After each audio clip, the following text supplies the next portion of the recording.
Hello दोस्तों, स्वागत है आपका हमारे चैनल द पूजा शो में। तो दोस्तों, तुम देना साथ मेरा के आने वाले एपिसोड में होने वाला है ऐसा धमाका जिसे देखकर हर कोई हैरान रह जाएगा। अपराजिता आखिरकार अपनी जिंदगी का सबसे बड़ा फैसला ले चुकी है, लेकिन क्या ललित इतनी आसानी से उसे आजाद होने देगा? तो चलिए जानते हैं आज के एपिसोड की पूरी कहानी। आज के एपिसोड की शुरुआत होती है रक्षित और अपराजिता की बातचीत से। रक्षित अपराजिता को हिम्मत देते हुए कहता है कि तलाक उसकी जिंदगी की परेशानियां कम कर सकता है। अपराजिता बताती है कि आज वो ललित को तलाक के पेपर्स देने जा रही है। रक्षित उसे भरोसा दिलाता है कि सब ठीक हो जाएगा, लेकिन जैसे ही अपराजिता वहां से जाती है, रक्षित के दिल की बात बाहर आ जाती है। वो खुद से कहता है कि असली परेशानी तो ये है कि वो अपराजिता को अपने जीवन से दूर नहीं जाने देना चाहता।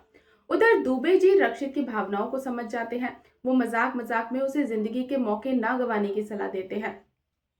उनकी बात सुनकर रक्षित को एक नया आइडिया आता है। वो अपने बर्थडे पार्टी का निमंत्रण पूरे ऑफिस में भेज देता है, लेकिन इरा को ये बात बिल्कुल पसंद नहीं आती। वो रक्षित से पूछती है कि उसने इतने सारे लोगों को क्यों बुलाया है। रक्षित मुस्कुराते हुए जवाब देता है कि ये लोग भीड़ नहीं, बल्कि उसके अपने हैं। तभी वहां अपराजिता आती है। रक्षित उसे भी पार्टी में आने का न्योता देता है, लेकिन अपराजिता मना कर देती है। वो कहती है कि उसे बड़ी पार्टियों में जाने की आदत नहीं है। रक्षित जरूर होता है, लेकिन अपने चेहरे पर कुछ जाहिर नहीं होने देता। इसके बाद कहानी लेती है सबसे बड़ा मोड़।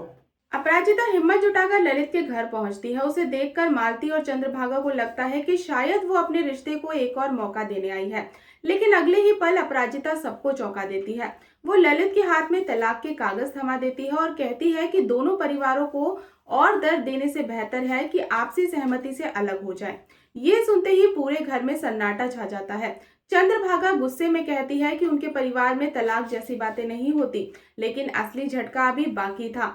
ललित अचानक उन तलाक के कागजों को आग लगा देता है। जी हाँ दोस्तों, ललित सबके सामने तलाक के पेपर जला देता है। अपराजिता ये देखकर पूरी तरह स्तब्ध रह जाती है। ललित ठंडे अंदाज में कहता है कि वो चाहे उसके साथ रहे या न रहे, उसे कोई फर्क नहीं पड़ता, लेकिन वो तलाक नहीं देगा।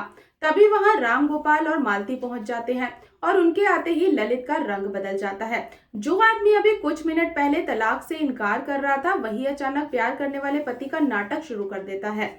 वो कहता है कि वो अपराजिता के बिना नहीं जी सकता। ललित की ये नौटंकी देखकर अपराजिता का दिल टूट जाता है। वो वहां से निकल जाती है और तुरंत रक्षित को फोन करती है।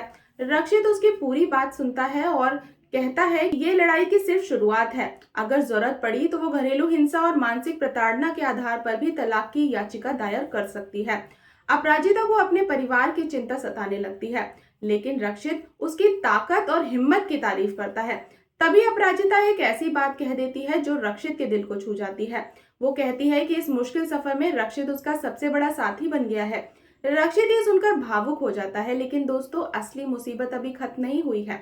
अगले दिन ऑफिस में अपराजिता की छुट्टी मंजूर हो जाती है, लेकिन ईरा उसे परेशान करने के लिए ढेर सारा काम दे देती है।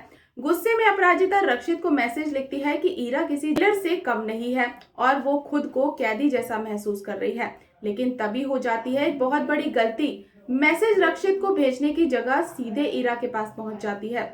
जैसे ही अपराजिता और रक्षित को अपनी गलती का एहसास होता है, दोनों के होश उड़ जाते हैं।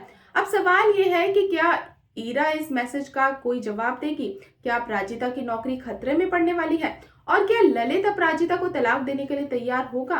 तो जानने के लिए बने रहे हमारे साथ। और अगर आपको आज की ये अपडेट पसंद आई हो तो वीडियो को लाइक और चैनल को सब्सक्राइब करना बिल्कुल ना भूलें। मिलते हैं नेक्स्ट अपडेट के साथ, तब तक के लिए गुड बाय।